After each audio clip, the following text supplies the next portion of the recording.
தை திருநாளாம் பொங்கல் பண்டிகை தமிழர்களின் பாரம்பரியத்தையும் கலாச்சாரத்தையும் பிரதிபலிக்கும் ஒரு விழாவாக பொங்கல் பண்டிகை விளங்குகிறது. சுமார் 2000 ஆண்டுகளுக்கு முன்பிருந்தே இது கொண்டாடப்பட்டு வருவதாக கூற்றுகளும் உள்ளது. சோழர் காலங்களில் பொங்கல் பண்டிகைக்கு புதியீடு என்று பெயர் இருந்ததாம். இதற்கு என்ன பொருள் என்றால் ஆண்டினுடைய முதல் அறுவடை காலம் என்று அர்த்தமாம். உழவர்கள் தை மாதம் முதல் நாளில் அறுவடை செய்வதை வழக்கமாக வைத்திருந்தார்கள். பின்னர் இதுதான் பொங்கல் பண்டிகையாக மாறியது என்றும் கூறுவார்கள். பொங்கல் திருவிழாவானது தமிழரின் வாழ்வியலோடு, குறிப்பாக உழவு தொழில் செய்து வரும் சமூகத்தோடு இணைந்த நன்றி தெரிவிக்கும் ஒரு விழாவாகவே பார்க்கப்பட்டது. இது விவசாயம், கலாச்சாரம், இயற்கை ஆகியவற்றை ஒன்றிணைத்து கொண்டாடப்படும் ஒரு விழாவாக உழவர்கள் தங்களது கடின உழைப்புக்கு நெற்பயிர்களை பரிசாக அளித்த இயற்கைக்கு நன்றி சொல்லும் விதமாகவும் அமையும். ஒரு வருட உழைப்பிற்கு பிறகு கிடைக்கும் புது நெல்லை கொண்டு பொங்கல் வைத்து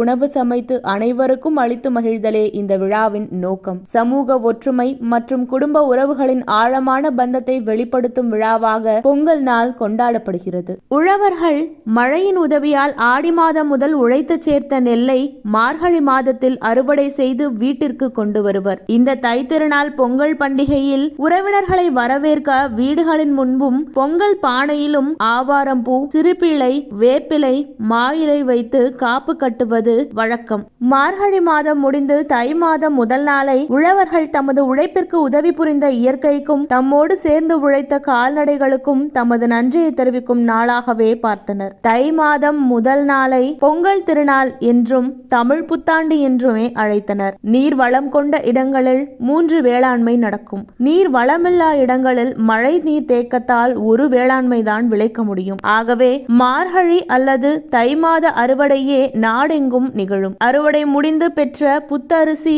கரும்பு, மஞ்சள், பனங்கிழங்கு, நம்முடைய கொடிவழி காய்கறிகள், குறிப்பாக அவரை, புடலை, கத்திரி, வாழை, சர்க்கரை வள்ளிக்கிழங்கு, கருணைக்கிழங்கு போன்றவையே படையலாக வைக்கப்படும். செந்நிற பச்சரிசியே பெரும்பாலும் தவிடு போக்காமல் நீர் சேர்த்து சமைத்து பருப்பு குழம்புடன் உண்பதும் மரபு. இப்படி நம்மை வளர்த்த இயற்கையை நாமும் கொண்டாடுவது என்ற நோக்கிலே நம் முன்னோர்கள் பொங்கல் நாளை கொண்டாடினர். முதலில் பொங்கல் என்பது நிலவை மையமாக கொண்டே கொண்டாடப்பட்டது. நிலவின் வளர்ச்சியை அடிப்படையாக கொண்டுதான் முதலில் நாட்கள் கணக்கிடப்பட்டது. உழவர்கள் தங்களது வேளாண்மைக்கு உறுதுணையாக இருந்த சூரியனை பிற்காலங்களில் சந்திர பொங்கல், சூரிய பொங்கல் என இருவகையாக மக்கள் கொண்டாடத் தொடங்கினர். எனினும் வேளாண்மைக்கு பிரதானமாக உதவி புரியும் சூரியனை மையமாக வைத்து அதற்கு நன்றி சொல்லும் விதமாக இயற்கை தங்களுக்கு அளித்த அந்த உணவுகளை பொங்கலாக படைத்து சூரியனுக்காக சமர்ப்பித்தனர் நம் முன்னோர்கள். இந்த தை திருநாள் பொங்கலை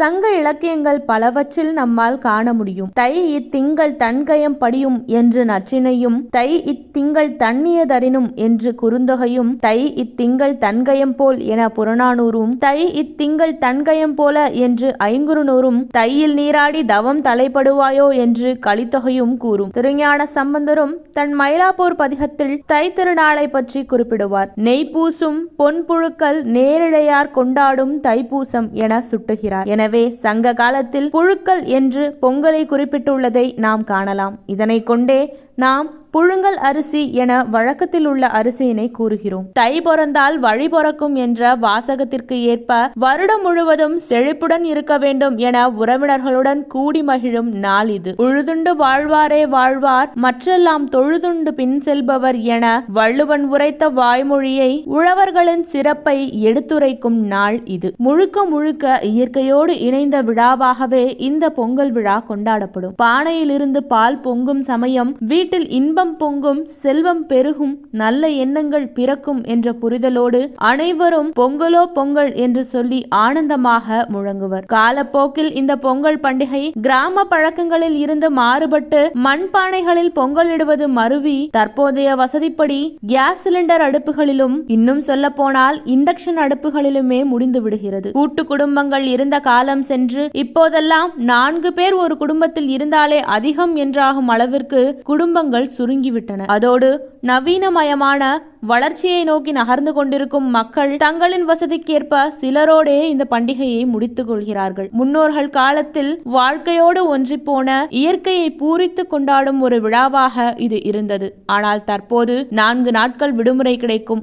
எப்போது ஊருக்கு செல்லலாம் என்ற உணர்வு ஏற்படும் அளவிற்கு ஒரு அபூர்வ நிகழ்வாக பார்க்கும் அளவுக்கு அது மாறிவிட்டது. இந்த தைப்பொங்கல் 4 நாட்கள் வெகு விமர்சையாக கொண்டாடப்படுகிறது. இன்றளவும் கிராமங்களில் வழக்கம் மாறாமல் கோலங்கள் இட்டு, கரும்பு கட்டி, மாயிலை தோரணம் கட்டி, உற்றார் உறவினர்களை அழைத்து உணர்வு பூர்வமாக இந்த திருவிழா கொண்டாடப்பட்டு வருகிறது.